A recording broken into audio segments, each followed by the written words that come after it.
Bonjour, aujourd'hui nous allons voir une petite modélisation qui permet de voir les déformations qui sont occasionnées dans les roches dans des contraintes de compression ou dans des contraintes d'extension.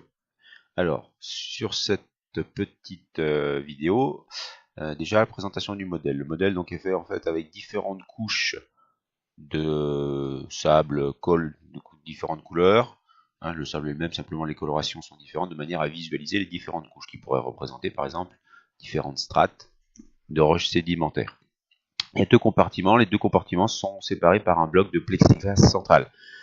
Donc l'objectif est de faire bouger la lame de plexiglas central d'un côté, donc il y aura le côté gauche qui va subir une compression, et puis à l'inverse, le côté droit va subir une extension.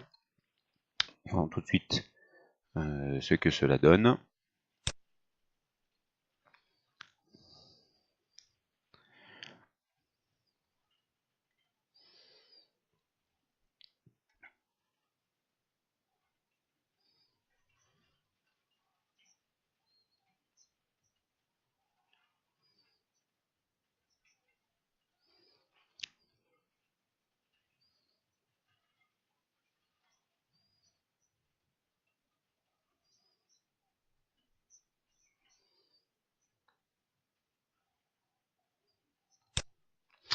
Donc, la partie qui a été compressée, on voit l'apparition de failles. Par exemple, ici, on la voit très nettement, cette faille donc, qui a cassé à l'ordre des roches.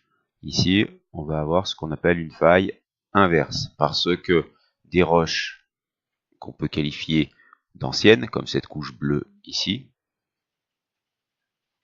va se retrouver au-dessus d'une couche qui lui est plus récente, par exemple la couche marron.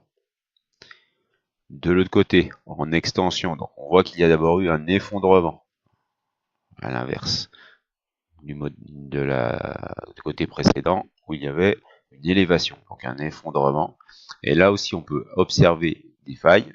Voilà ici. On voit que ces failles forment des marches d'escalier, ce qu'on appelle des blocs effondrés ou blocs basculés. Ici, les failles sont dites normales parce que, quel que soit l'endroit, on a toujours une couche plus récente au-dessus d'une couche plus vieille. Donc en résumé, dans un contexte d'extension, il y a formation d'un fossé d'effondrement, voilà, qui va être encadré par ici des blocs qui se seront cassés, donc avec des failles qu'on appelle des failles normales.